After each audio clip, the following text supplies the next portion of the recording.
안녕하세요. 바리톤 김신일입니다. 이번 시간에는 가요를 쉽게 부르고 싶다면 이란 주제에 대해서 이야기해 보겠습니다. 미리 말씀드리지만 제가 하는 이야기는 순전히 제 생각임을 먼저 밝히고요. 저의 생각과 여러분의 생각이 많이 다르더라도 반박이나 악플은 사양합니다. 그럼 시작해 보죠. 간단한 질문 먼저 하나 해볼게요. 가요를 부르는 건 쉬울까요? 어려울까요? 많은 분들이 가요는 누구나 쉽게 부를 수 있어 라고 말하지만 막상 따라 부르다 보면 생각보다 어렵다고 느끼는 경우도 많습니다. 그런데 신기하게도 성악을 배운 사람들은 가요를 훨씬 쉽게 부르는 경우가 많습니다. 왜 그럴까요? 성악과 가요는 어떻게 다르고 또 어떻게 이어져 있는 걸까요? 이야기를 하나씩 풀어보겠습니다. 성악은 원래 힘든 노래였습니다. 예전에 중세 유럽에서는 음악가들이 귀족들을 위해서 연주하던 시대였죠. 이유는 간단했어요. 귀족들이 돈을 줬으니까요. 넓은 극장을 이용하지 않았고 거실 같은 작은 공간에서 몇몇 사람들 앞에서 노래를 불렀습니다.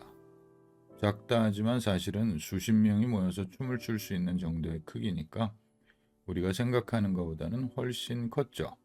그러다가 모차르트 시대 이후에는 궁전에서 일을 하는 음악가들이 몰래 나가서 일반 사람들을 위해 연주를 하기 시작했습니다. 물론 돈을 조금이라도 더 벌기 위해서죠. 그러다 보니까 이런 걸 전문적으로 주선하는 사람들이 생겨났습니다.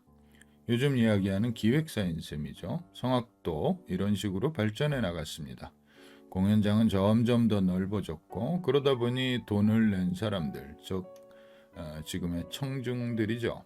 이 사람들이 모두 다 노래를 잘 듣고 감동할 수 있게 하려다 보니까 성악가들도 큰 성량이 필요하게 되었습니다. 이 과정에서 성악가들은 훈련을 통해 몸을 악기처럼 만들어야 했고 힘있게 멀리까지 울려 퍼지는 벨칸토 창법이 생겨났습니다.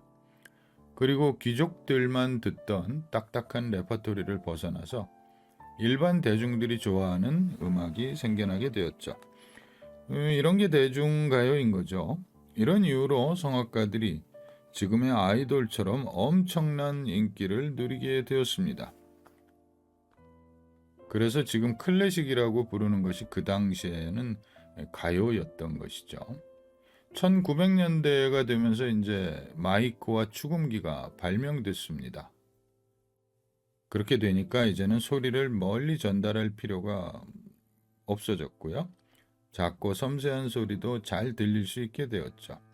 그때부터 대중가요는 더 편하게 부를 수 있는 음악이 되었고 누구나 따라 부를 수 있도록 멜로디도 단순해졌습니다.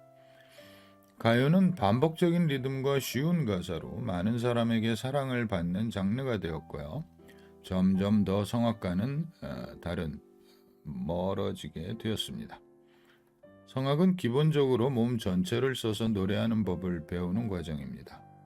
복식 호흡으로 숨을 깊게 들이마시고 공명을 통해 울림을 만들고 소리를 정확한 음정으로 오래 유지할 수 있도록 훈련하죠. 이런 과정을 거친 사람은 가요를 부를 때 훨씬 안정된 소리를 낼 수 있습니다. 게다가 가요는 마이크를 쓰기 때문에 목소리의 크기에 상관없이 감정 표현에만 집중할 수 있습니다. 성악으로 단단하게 기본기를 다진 사람은 가요를 부를 때 그 기본 덕분에 훨씬 편하고 쉽게 느끼는 것입니다. 성악과 가요는 시작은 같았지만 시대의 변화에 따라 서로 다른 길을 걸어왔습니다. 성악은 힘있고 멀리 퍼지는 소리를, 가요는 감정을 담은 쉽고 편안한 노래를 추구하게 되었죠. 그래서 성악을 배우면 발성과 호흡, 음정 조절 같은 중요한 기초가 자연스럽게 길러지기 때문에 가요를 부를 때 훨씬 더 쉽게 노래할 수 있습니다. 가요가 어렵게 느껴지신다면 성악으로 기본기를 다져보는 것도 좋은 방법이 될 수 있습니다.